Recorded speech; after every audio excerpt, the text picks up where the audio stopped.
Hola a todos, bienvenidos. Hablaremos de un episodio especial para la serie Biel Myers Turbo. Había llegado la mañana del lunes otra vez, tras una noche de domingo que pasó demasiado rápido. La pereza de un adulto trabajador mantenía el orden, aún dando vueltas en la cama.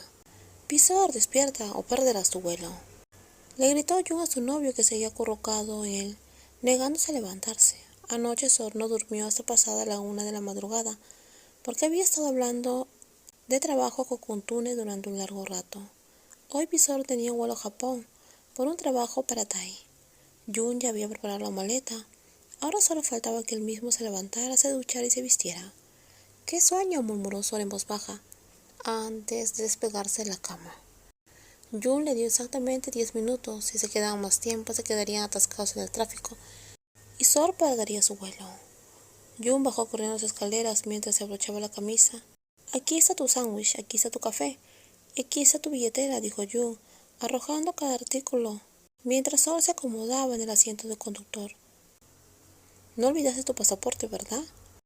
Le recordó Jung a Sor, quien tenía la costumbre de olvidar las cosas.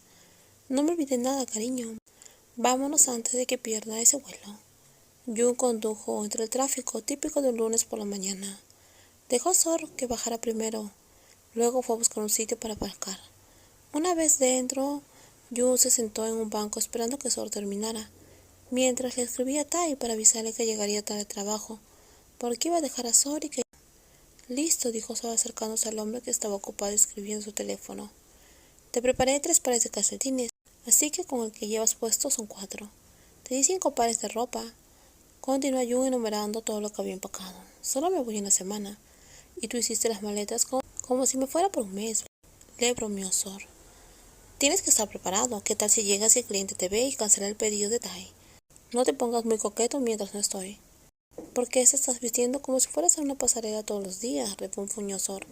Últimamente había nuevos becarios que estaban rondando la Jun y eso no le gustaba a Sor. Algunas personas sabían incluso que eran pareja, pero aún así intentaban ligar con Jun. Por cierto, ¿qué pasa con la excursión de la compañía este viernes? Tengo que irme, llevo años posponiéndole. Win también está planeando una sorpresa de cumpleaños para Tai, así que voy a ayudar. Está bien. ¿Quieres algo de Japón?, le preguntó. Aperitivos, dijo Jun al instante sin dudarlo. Los dos se quedaron hablando un rato, hasta que llegó la hora de que Sor se dirigió a su puerta. Sus manos, que habían estado descansando, se encontraron. Y finalmente Sor le dio un beso a su novio. Bien, le dijo, mientras la otra persona le dio un beso. Jun sonrió y caminó a otra dirección. No hacia la entrada de salidas internacionales, solo siguió. Avísame cuando aterrices, ¿está bien? Ya no quiero ir. Debería haber mandado a Chang en mi lugar, dijo. Ir, Pisor, no te comportes como un niño. Pero no quiero estar lejos de ti, murmuró Sor abrazando a su novia, acurrucándose. Esta ni siquiera es tu primera vez trabajando en el extranjero. ¿Por qué te comportas tan dependiente? Me había ido una semana entera. No quiero alejarme de ti. Las últimas veces solo fueron 3 o 4 días, dijo Jun. Sor se quedó cerca de Jun un rato más antes de que finalmente tuvieran que separarse e irse. Jun lo despidió con la mano y se quedó allí observando, hasta que Sor desapareció. Luego se dio la vuelta y se fue a trabajar. Lleva más de 8 años trabajando en la empresa de Ron, desde que finalmente se había graduado. Lo que empezó como una pasantía se había convertido en un puesto de tiempo completo, y con los años de experiencia se había vuelto increíblemente eficiente.